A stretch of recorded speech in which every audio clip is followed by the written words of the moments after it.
What's up, everybody? My name is Scott Paddock, and today I'm going to tell you one simple secret that is going to make learning all of your chords way easier.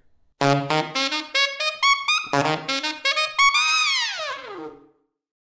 I ask my students who are first learning chords to give me the specific notes in a certain chord, this is the answer I almost always get. So the example is G7. What are the notes in a G7? They almost always say, well, G is 1, G, A, B, B is 3, G, A, B, C, D. D is 5, G, A, B, C, D, E, F sharp, make it an F natural. F natural is your flat 7. So the chord tones are G, B, D, F. And that is definitely an important way to be able to figure out your chords and to be able to see them in order like that. But there is such an easier way, and I'm going to show you that secret today, which involves learning a pattern of 7 notes. Just 7 notes in order. Once you learn these, you will know all of your chords. The secret is, if you write out all 7 notes in your major scale by the interval of a third, it shows you the order of thirds for every single chord. All you have to do is fill in the key signature and the quality of that chord.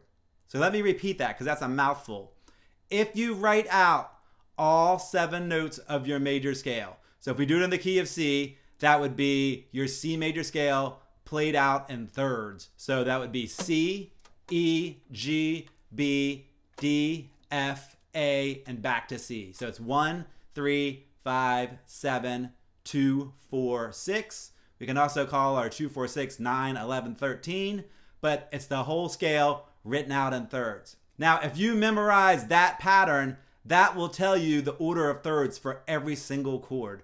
All you have to do is fill in the sharps or flats that are in the specific key that you're in, or change the thirds, fifths, or sevenths to fit the quality of the chord.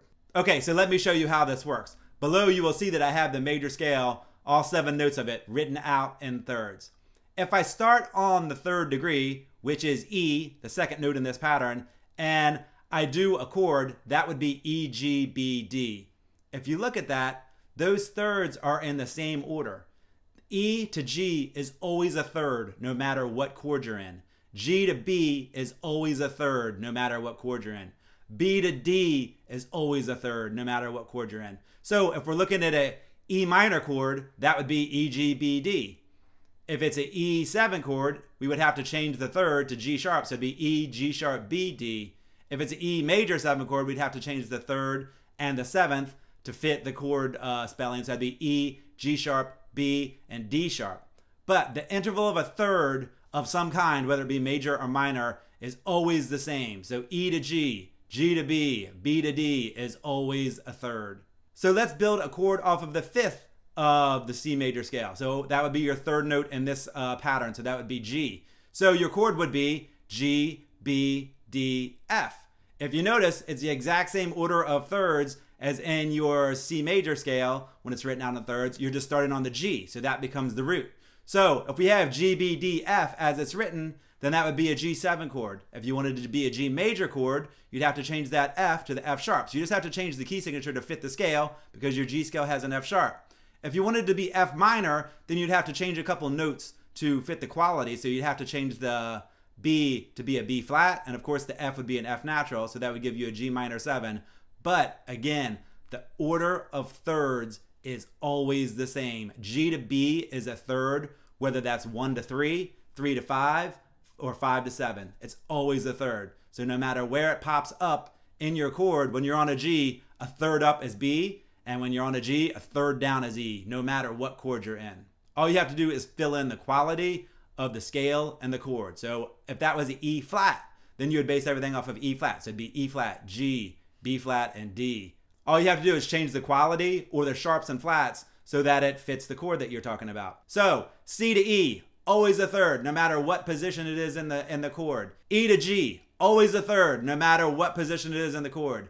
G to B, always a third, no matter what position it is in the chord, and so on and so forth. Let's do one more example on B. So if we spell out a chord starting on B, we know it's going to be B, D, F, A of some kind. We just have to figure out the quality of it. So if it's a B minor 7, then we fill out that quality with a flat 3rd and a flat 7th. If it's a B flat major 7th, then we make that B a B flat, and then we fill out the rest of the notes so that they fit the B flat scale. But once you memorize this 7-note pattern of thirds and you get it down really, really, really well, you will be able to bang out your chords with no problem, because you won't have to start on G and count to D to get to your fifth. G, A, B, C, D. You'll know that G goes up to B because that's the third, and B to D is the third, and D to F is the third. So you just think about it, how the thirds are related. Now, for this method to work, you obviously have to know your major scales very, very well, because you have to be able to plug in those sharps and flats really easily. But if you're working on chord symbols and playing chords, chances are you already know your major scales pretty well. And this will definitely help you learn them quicker, because you'll have to use them functionally. So again, if you learn the major scale, the C major scale, by the interval of a third, so you go C, E, G, B, D, F, A, that will give you the order of thirds for every single chord that you will ever be asked to play. Thanks for taking the time to check out this video, and I hope this little secret about how chords and intervals work really helps you with your chords. And if it does, I'd really appreciate it if you subscribe to my channel, give me a thumbs up, leave me a comment, and share it with your friends. Thanks a lot.